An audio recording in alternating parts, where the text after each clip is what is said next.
So I just watched Jungle Cruise and it was fun. This is Disney's newest attempt to adapt another one of their theme park rides into a feature film. Pirates of the Caribbean being their best and The Haunted Mansion being their worst. Now this film lies somewhere in the middle of those two. It's kind of refreshing to get a classic feeling adventure film that harkens back to the films like Indiana Jones, Pirates of the Caribbean, and even The Mummy, the 99 film. Not the 2017 Tom Jungle Cruise disaster of a film.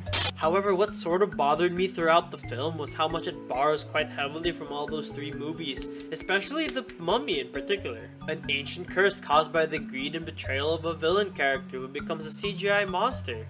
Pirates did the same thing with their villains. The eager and adventurous woman and her flamboyant comedic relief brother going out to find a treasure, along with a guide they hired who's a wisecracking scoundrel.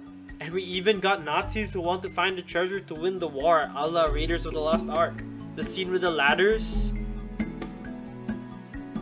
So you can kind of tell that this film treads familiar ground, although it kind of works out in the end, and I ended up mostly enjoying the film despite its unoriginality.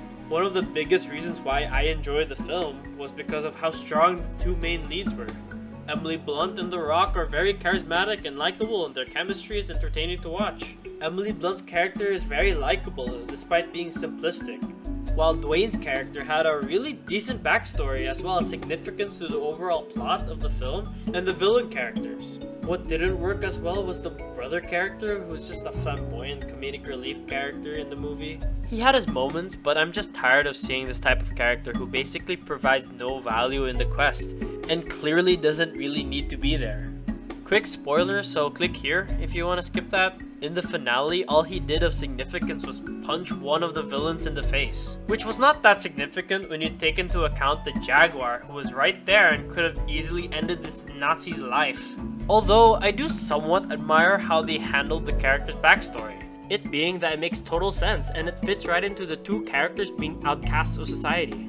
Basically, they hint at this character being gay, and it's not explicitly said, but it's some decent representation for once. Congratulations, Disney, you did it. I'm so proud of you. Now, the weakest part of the movie were definitely the villain characters. There were two villains in the film, that being the Nazi guy played by Jesse Plemons and the CGI conquistador monster guys, and I just wish the film just focused more on one of them. Jesse Plemons plays this really over-the-top Nazi really well, and the character had a big presence in the beginning half and the ending of the film. Although story-wise didn't really fit as compared to the other villains established in the prologue that show up halfway through the movie. They were much more interesting in their design, and they honestly felt more threatening and scary, invoking a similar feeling with Barbossa and the Black Pearl crew in Pirates of the Caribbean. However, they barely had enough screen time to truly make an impact as the villains as compared to the less interesting Nazi character. In the end, both of them ended up falling short of greatness. Another thing that felt short of greatness was the action, which was fine and had its creative moments, but it just felt like a lesser version of how other adventure films executed their action.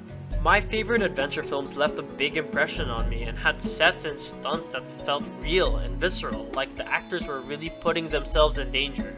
This scene in particular, when Emily Blunt uses a ladder as compared to how the film The Mummy uses the ladder, the shots in The Mummy made the scene feel like what was happening was really happening, while this close-up shot doesn't feel as real, it just looks like an editing trick. Now, the production design is very good in the film, but the film's environments sometimes just used way too much CGI, which I can understand because filming in the Amazon, or the jungle for that matter, would be extremely difficult. Plus it's on fire right now, so... And not to say that the CGI wasn't good at all, it just doesn't have the same feel or realism and authenticity as compared to any of these films. But despite all that, the film has a sense of over-the-top fun, adventure, and charm that I still enjoyed. Mainly because Emily and Dwayne work so well off each other and that the film does not do anything that bad to stop me from enjoying it. It's a perfectly serviceable, family-friendly adventure flick. It's just not at the same level as other adventure flicks that I've seen. An overall decent live-action adventure flick from Disney, which is very rare nowadays. And I'm giving this one a 3 out of 5 stars. Goodbye.